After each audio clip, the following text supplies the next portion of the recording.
यह है असम की धरती, यह है ब्रह्मपुत्र की लहरें और यह है उस वीर की कहानी जिसने मुगल साम्राज्य की सबसे बड़ी सेना को भी झुका दिया। उसका नाम था लाचित बोरफुकन, असम का शेर।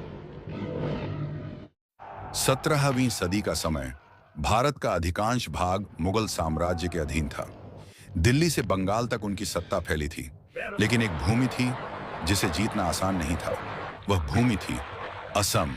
घने जंगलों, ऊंचे पहाड़ों और ब्रह्मपुत्र की गहरी धाराओं में बसा हुआ राज्य, जिसकी मिट्टी ही स्वतंत्रता की शपथ ले चुकी थी।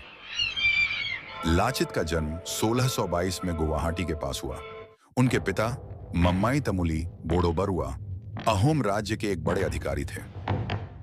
बचपन से ही लाचित ने अनुशासन, प्रशासन और युद्ध कला, इन तीनों की शिक्षा प्राप्त की। उन्होंने घुड़सवारी, तीरंदाजी और नौका युद्ध सीखा। लाचित की परवरिश इस तरह हुई कि एक दिन वे असम के सबसे बड़े सेनापति बने।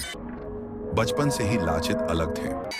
उनके पिता मम्माई तमुली बोडोबरुआ ने उन्हें सिर्फ शिक्षा ही नहीं दी, बल्कि युद्ध कला भी सिखाई। एक दिन पिता ने लाचित के हाथ में हेंगदान तलवार थमाई और कहा, लाचित, ये केवल लोहे का टुकड़ा नहीं, ये असम की आत्मा है। इसे उठाना मतलब मातृभूमि की रक्षा का प्रण लेना। समय बीता और खतरा बढ़ा। मुगल साम्राज्य की नजरें असम पर टिक गईं। राजा चक्रध्वज सिंह जानते थे, गुवाहाटी को बचाना ही असम को बचाना था। दरबार में उन्होंने घोषणा की, हमें चाहिए ऐसा सेनापति जो असम की आत्मा बनकर लड़े। और दरबार से आगे बढ़े लाचित बोरफुकन। युद्ध की तैयारी शुरू हुई। लोहार दिन रात लोहे को पिघलाकर हेंगदान और भाले बना रहे थे। काष्ठकार युद्ध नौकाएं गढ़ रहे थे। नदी किनारे बांस की दीवारें खड़ी की जा रही थीं और गांव की औरतें सैनिकों को रक्षा ताबीज बांधकर विदा कर रही थीं। असम का हर इंसान एक सैनिक बन चुका था, लेकिन गुवाहाटी का किला अधूरा था। समय बहुत कम था। मुगल किसी भी पल हमला कर सकते थे। सैनिक थक कर बैठ गए, आशा टूटने लगी। तभी बीमार, कमजोर लेकिन दृढ़ लाचित अपनी पालकी से उतरे। उन्होंने खुद मिट्टी कंधे पर उठाई और कहा, जब मैं बीमार होकर काम कर सकता हूं, तो तुम सब क्यों नहीं? उस रात पूरा असम जागा और किला एक ही रात में खड़ा हो गया। लेकिन जब लाचित के अपने मामा ने कर्तव्य में लापरवाही की, लाचित ने रिश्ते को नहीं बल्कि देश को चुना। देश सबसे बड़ा है, मामा बड़ा नहीं है। तलवार गिरी और सब स्तब्ध रह गए।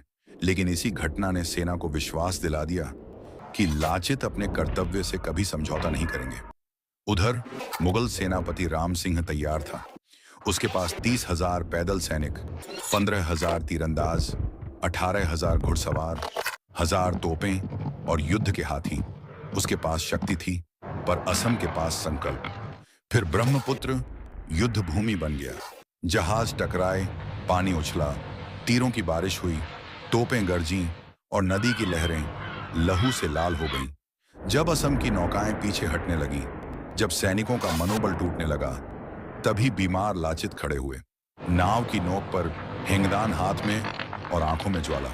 भागना है तो भागो, पर मैं यहीं रहूंगा। महाराज का आदेश है और मैं अपनी आखिरी सांस तक असम के लिए लड़ूंगा। और फिर शेर दहाड़ा, असम की जनता दहाड़ी, ब्रह्मपुत्र गूंज उठा। जय असम, जय लाचित। मुगल बेड़ा जलकर राख हो गया। गुवाहाटी बच गया। लेकिन विजय की कीमत थी। युद्ध ने सेनापति को तोड़ दिया था। मरण शैया पर लेटे लाचित अपने सैनिकों को देखते रहे, आंखों में गर्व, होंठों पर मुस्कान। उन्होंने कहा, मैंने अपना कर्तव्य निभाया, अब असम तुम्हारे हवाले है। आज भी ब्रह्मपुत्र की लहरों पर दीपक तैरते हैं। हर दीपक एक नाम फुसफुसाता है, लाचित बोरफुकन, असम का शेर, सेनापति, देशभक्त, अमर।